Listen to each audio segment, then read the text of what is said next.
Hello. Hello. And welcome to I'm That Witch. We're back. We're back. We're again. so back. Oh my god.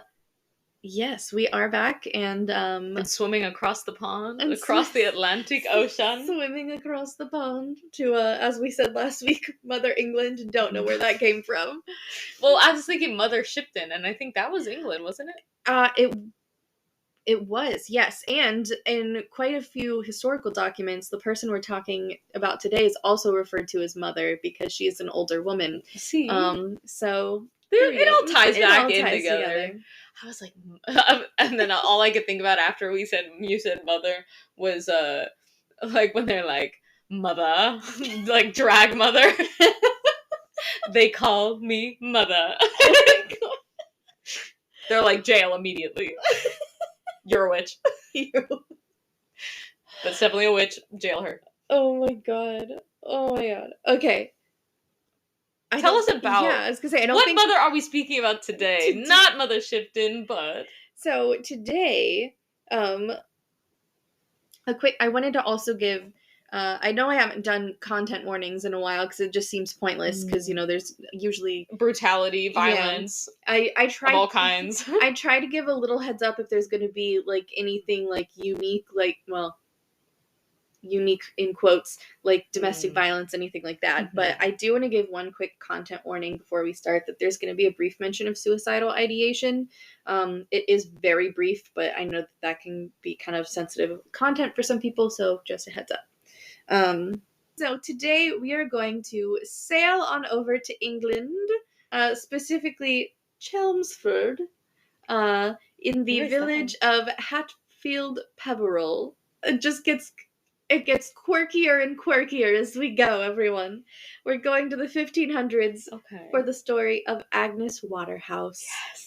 And although Agnes is the main accused witch in the story, she stood accused with two others. Okay. So we almost kind of get a 3-for-1 special today, speaking of dark humor. Agnes is often touted as the first woman executed for witchcraft in England, but that is a little bit of a misleading title. Because in reality, many women prior to Agnes were accused of witchcraft and executed in England. However, their official crimes were usually labeled as heresy. So, before we can jump into Agnes's story, we need to kind of set the historical scene here. During Agnes's lifetime, England saw a lot of change in the monarchy, the church, and the general law of the land. So Agnes was born, we think, around 1503. And at that time, England was under the rule of King Henry VII, who was a devout Catholic. And during this time, we see women being accused of witchcraft by their neighbors and communities, but witchcraft was not illegal by national standards or like legal standards. And that's why we often see these claims being brought up not in a court of law, but to the church first. Because if the Catholic Church stepped in and got involved, the crime could be labeled as heresy rather than witchcraft, and it could then be pursued in court to the fullest extent. This is where we see executions and accusations like that of Alice Skyteller and her servant Petronilla, who we talked about in earlier episodes. So after the death of King Henry VII, we have his son taking over the throne, the infamous King Henry VIII, who of course decided to take England out of the hands of the Catholic Church and enact the Protestant Reformation for a myriad of reasons, not least of which being rampant misogyny. So that he could get a divorce. Or 3 or 5 or more than a million. Those poor women. Oh, yikes. We need to make that into a song. Our album drops next week. Henry VIII, though, he ruled until 1547 when he died, and of course he had children with several of these women. Thus, there were 3 heirs with varying religious views in very quick succession. So really quickly, Henry's son Edward was a Protestant. He was the king between the ages of 9 and 15, and then he took ill and died. Henry's daughter Mary became queen for 5 years until she died, but in those 5 years, Mary, a Catholic, undid all of her father and half-brother Edward's Protestant reforms and earned herself the nickname Bloody Mary, allegedly. Finally, Elizabeth I took the throne in 1558 and made England a Protestant country once again. On top of all that, In 1563, under Elizabeth's rule, England enacted the Witchcraft Act of 1563, at the time called the Act Against Conjurations, Enchantments, and Witchcrafts. Wait, was the first word? Did you say congregations? Conjurations. Oh, conjurations. Yes. I was like, she was just jealous they were all meeting up without her. I know. Like, She excuse said me, Protestants have conjugations. conjugations. We have conjugations. This word just keeps getting morphed into something different every time. They had conjugal visits. Oh my god. We are losing our minds. Yes. So anyway, the Witchcraft Act of 1563. The Act Against Conjurations, Enchantments, and Witchcrafts. And that basically made witchcraft an actual crime. You could officially be tried in a court of law for witchcraft. However, there were some safeguards, I'm putting quotations around that. If an accused witch was not found to have killed someone, she only had to serve a prison sentence, usually of about a year. That's not bad. But if she killed or grievously harmed someone, she would be put to death immediately. Oh my god. The range. I know. They had a range, and there's about two ends of the spectrum, and that's about it. And nothing in between. And none for it's actually not years. A spectrum, it's just a bipolar. Yeah, a binary. A binary. A witchcraft binary. Jesus Christ. A year to death? My god. Unfortunately for Agnes, just 3 years after the Witchcraft Act, she found herself accused in 1566, along with her sister Elizabeth Frances and her 18-year-old daughter Joan. So the primary reason that she was brought in and accused was they believe she used witchcraft to kill a man named William Finn, who was her neighbor. However, she later confessed to also allegedly using witchcraft to murder her husband, with whom she lived, quote, unquietly, whatever that means. Honestly, valid. Free my girl. I'm just thinking of like when I get mad that someone chews too loud. Like, you know? Or like, have you seen that do you remember that show John and Kate Plus 8 on TLC, where they had a set of twins, and then they had like a set of like sextuplets or whatever, and I remember this thing going around for a while where they were being interviewed for this show, and they were like, it's just this clip where like she looks at him and she's like, will you just stop breathing so loud? Yes. Oh, they couldn't stand each other. You could see, they could not stand each other. Ooh. It was a crazy show, though. I don't know if I'd be able to stand a man who put like 6 babies in me at once either. Yeah. I just gotta... You are the Antichrist. I'm not trying to place blame on either of them here, but I think that would also make me be like, please stop breathing. Yeah, like that amount of kids, like 6 kids at once. Yeah, and they already had a set of twins. Whew. Yeah. Jesus Christ, that's crazy. We are, of course, in no way accusing or condoning either party in that situation, but that's the first thing I thought of when I heard lived unquietly. Just like, stop. Just be quiet. Exactly. Just be quiet. So Agnes, Elizabeth, and Joan all faced accusations of witchcraft, and they were all in the same family and all lived in Hatfield, Peveril. So it likely wasn't a coincidence.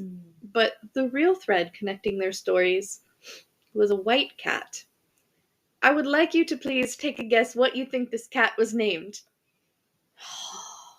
What, the white cat was named? Yes. I just keep thinking Gandalf, and it's not it. It's not it. What would be like a 14th, 15th century cat's name be? Otis. Otis. This cat's name was Satan. No! They effed up! They effed up! They called him Satan? They did indeed. So... Was it like a joke? An inside joke? They're like, ha! I don't know. And I also don't know if the cat was named Satan before the trial, or if they're like, and his name was Satan. I thought you were going to say, I don't know if the cat consented to being called Satan. Well, I was I don't think the cat consented to be there at all, but I think they forced him in there. In fairness, do you remember Disney's Cinderella? The cat's name is Lucifer. No, what? Yeah, I forgot about that until I was an adult. Then I went back and watched it, and I was like, "What the hell?" The cat's name was Lucifer. Maybe the far right is right. Disney is corrupting our society, putting satanic symbols in our cartoons.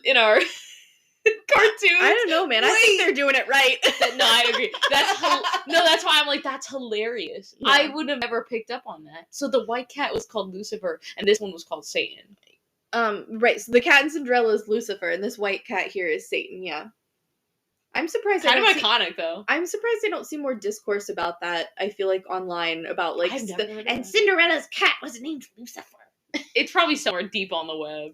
It's on some dark web page, probably. On a dark web forum, where they complain all day about Disney being corrupting the young mind. And if you play the movie backwards, if you play, it's actually the old German film Haxan. Oh my god! Deep cut, you guys. Anyway, I know we're red pilling today. So the cat was the cat a piece of evidence? Yes. So they drag the cat by its arms into court. The little handcuffs on his little paws. Sir, I just want some food. I don't know these humans. How do you plead? How do you plead? Oh my god. Anyway, so what does make this story kind of unique-ish is that it's kind of like the 1500s version of tabloid fodder. So I love it. We don't have really any information on the actual alleged murders, but the confessions of all three women were printed in a pamphlet, which was essentially like the precursor to a newspaper, and it was widely distributed. So for the sake of clarity, especially about who owned the cat at any given time, I'm going to summarize just each woman's confession in chronological order. Okay. So we'll start with Elizabeth. Elizabeth Frances, who was Agnes Waterhouse's sister, revealed she learned witchcraft from her grandmother Eve at the age of 12. Her grandmother instructed her to renounce God and pledged her blood to Satan, who appeared as a white cat. She fed the cat bread and milk, kept it in a basket, and she called it Satan. So that's the origin of the cat named Satan. Elizabeth first asked the cat for wealth, and it promised to bring her sheep, and did, 28 sheep, which apparently just eventually mysteriously disappeared. I'm not really sure the relevance there.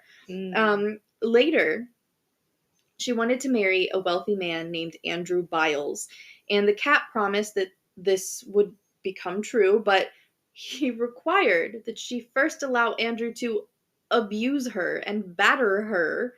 What? Which she was like, yeah, sure, sounds great, I guess. And she was just kinky like that. I don't know, man. She was something was going on, but afterwards Frances got down, okay? Frances was a freak. So Elizabeth Frances, she agrees to this. She wasn't Elizabeth Frances yet, I guess. She was just Elizabeth at that time. But she's like, yeah, sure, sounds great. But then Andrew refused to marry her. After all that? After all that. So she had the cat destroy his wealth and then his health, and that led to his death. And then she realized, oh no, I think I'm pregnant with Andrew's child. Satan the cat, what do I do? And Satan the cat was like, I got you, girl, have this herbal mixture. And she aborted the child with the help of Satan the cat. It just sounds, it gets more and more absurd sounding as I go. Don't worry. Yeah. So each time Satan did something for her, he demanded a sacrifice in the form of a drop of her blood, which left red spots on her skin, according to this pamphlet, which of course they used as witches' marks. I mean, not a bad deal. Yeah, just a drop of blood in exchange for the death of your enemy. I mean, like, honestly, though, I mean that they were scamming that cat. They were. It's true. So anyway, so after this, Elizabeth desired another husband, one who would, actually marry her, and Satan the cat provided Mr. Francis for her. They conceived a daughter before marriage. I believe the exact quote is that she became pregnant within a quarter of the first year of her marriage. So within the first few months, which means she definitely, conceived, or she not became pregnant. She had the baby within a quarter of first year of the marriage. So she conceived before marriage. Oh. Scandal. Scandalous. But to Mr. Francis' credit, he did marry her. And despite, their marriage and having a baby, apparently things were still not good for Elizabeth, and she didn't like that Mr. Francis was not as wealthy as Mr. Biles would have been. And so when their baby was between like 6 months old to a year old, potentially, she asked Satan the cat to kill her baby because she needed some peace. And and it did. And then she ordered Satan the cat to cripple her husband, Mr. Francis, by transforming into a toad and hiding in his shoe, so that when Mr. Francis went to put his shoes on, he would step on the toad and he would become crippled. And what do you know? He did. So after 15 or 16 years with this cat, Elizabeth gave it to her sister Agnes in exchange for, what do you think Agnes paid for this cat, Satan? That grants wishes in exchange for drops of blood. Well, exactly. I mean, like 5 pence? She gave her a cake. Just a cake. Just a cake. Probably cost 5 pence. It might have. I don't know. But, Elizabeth... Or 2 bits. 2 bits. I love that saying. Anyway, sorry. He bought that cat for 2 bits. So Elizabeth gave Agnes the cat. She instructed Agnes on how to care for the cat, just as her grandmother had taught her. And that was the end of Elizabeth's confession. Agnes. Agnes seems like she just, according to her story, just had a lot of beef with all of her neighbors. So, according to Agnes, she received this cat from Elizabeth and was instructed to call it Satan. She's like, here, I'll give you this cake. And Elizabeth was like, great, have this cat. Its name is Satan. And she's like, okay. She was told that if she treated the cat well, it would fulfill her wishes. To test this, she asked Satan the cat to kill one of her hogs, and the cat did. I don't know to whose benefit this was, because now she's down a hog, but... She was trying to make some ham. Yeah, maybe, yeah. She's like, you know what? This hog needs to go to slaughter anyway, and that sounds expensive, so let's just test this out. Here, have some blood, and please kill my hog for me. So she rewarded the cat with a whole chicken and a drop of her blood. He upgraded. Yeah. Apparently, the cat ate the chicken, bones and all. I don't know about that, but crunchy. And then she just like put the little cat back in his basket. Was like, thanks, pal. So after this, there were a series of altercations with neighbors that she requested help from the cat for. So she was upset with Father Kersey. She asked Satan the cat to kill 3 of his hogs. She was angered by Widow Goody. She directed Satan the cat to drown the widow's cow. She had Satan kill 3 geese of another neighbor that she was in an argument with. She asked one neighbor for some butter, and the neighbor was like, no, I'm not giving you butter. And so she had Satan curdle all of the neighbor's milk. Wow. And then, finally, she had an altercation with William Finn and his wife, and she asked Satan to fatally strike the man with an illness. He got ill, and he died. She also confessed that due to conflicts with her husband, she had Satan the cat kill him through means of witchcraft about 9 years prior to this trial. And since then, she had just been living as a widow. Additionally, she told the church that the cat forbid her from saying her prayers in English. She can only say them in Latin. So the reason that this is relevant ties back to all of the like weird upheaval that we talked about earlier with like the history of Catholic Protestant, because in the Catholic Church, not anymore, and maybe in some places, but traditionally at that time, prayers and mass were said in Latin. And when Elizabeth became queen, or possibly before that, whoever it was that made this rule of like Protestantism, you can only say your prayers now in English because, you know, we are not Catholic, we are a Protestant nation, and we speak English in England. Yeah. Foot down. Darn it. So by her saying this, it didn't matter to the courts at all that she had been saying her prayers. What mattered was she'd been saying them in Latin, which is a Catholic thing to do, and that's not allowed. So interesting. It's kind of bizarre. Yeah. Don't really understand it. So that's a big piece of evidence against her. So it becomes a piece of evidence besides against her. the cat named Satan. Yes, exactly. And her extensive confession. So next they talk to her 18-year-old daughter Joan, who is also accused. And Joan, what'd Joan do? Joan, for all intents and purposes, throws her mom under the bus. But let's not judge her too harshly yet. We'll come back to that. But her confession consists of this. Her mother tried to teach her witchcraft last winter, but Joan was like, I'm not into it. I don't want to learn what you have to show me. And she only knew that her mother had a toad.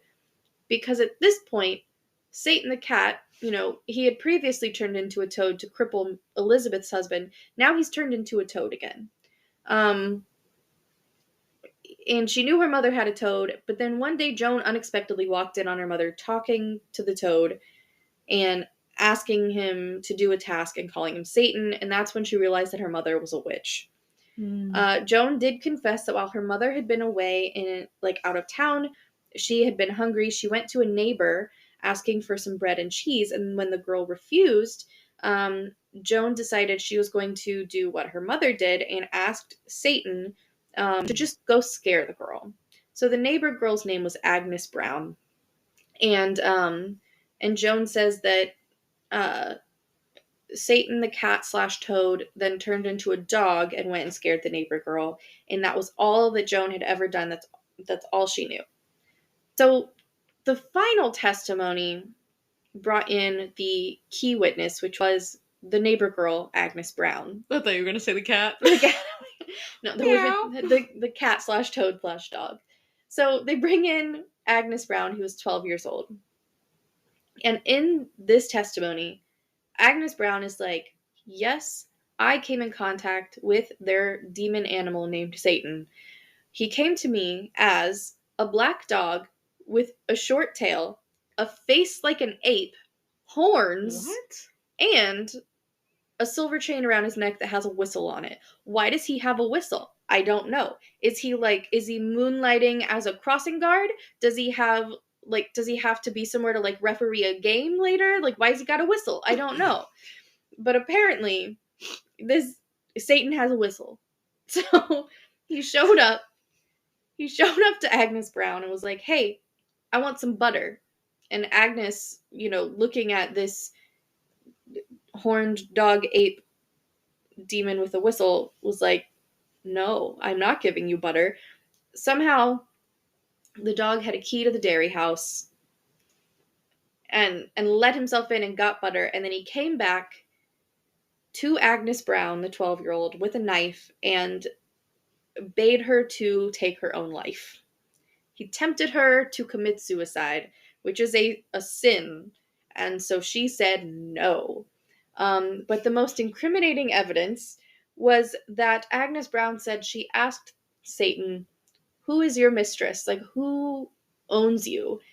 And he shook his head over as a gesture to Agnes Waterhouse's house. Oh, to the Waterhouse house. The Waterhouse house. And that was the final nail in the coffin, if you will. Elizabeth was found guilty, but was given a lighter sentence, which seems strange because she admitted to killing two someone's and also aborting her baby, which I feel like at that time they especially would have found egregious. But she was sentenced to just a prison sentence. What?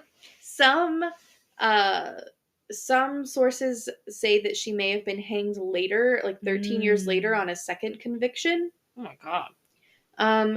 Agnes was found guilty and hanged, and Joan was the only one acquitted, the 18-year-old daughter. So, as we recall, she kind of threw her mom under the bus, but a lot of historians speculate that the reason that Agnes went so hard with her confession, saying, yes, I killed my neighbor, and you know what, I killed my husband too, and also I did all these things to all these other neighbors, was to protect Joan. Aww. That there is a likelihood that because her daughter was also being accused that perhaps she was like, Joan, like, don't take the fall for anything, and then maybe like amped up her own story in order to kind of like draw the attention away from her.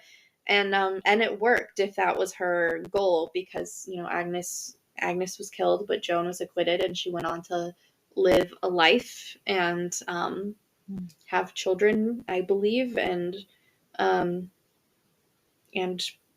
her descendants may still very well still live in that area. I don't know, but so that is the sad story of Agnes Waterhouse and the insane story of Satan the cat / toad / dog with an ape face.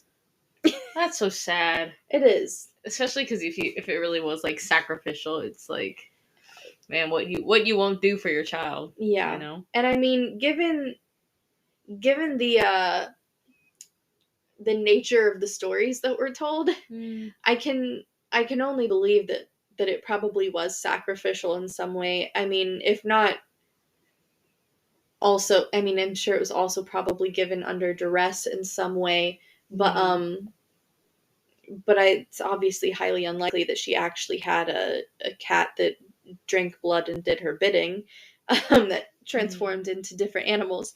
He was an animorph. Oh my gosh. I'm crying. I can't. He said, I'm a cat. I'm a dog. And now I'm a goat dog. A goat dog. Oh my god. But a goat dog who wears a whistle.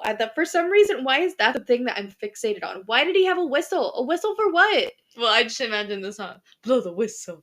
Dun, dun, dun, dun, blow the whistle. And the ghost is going honk.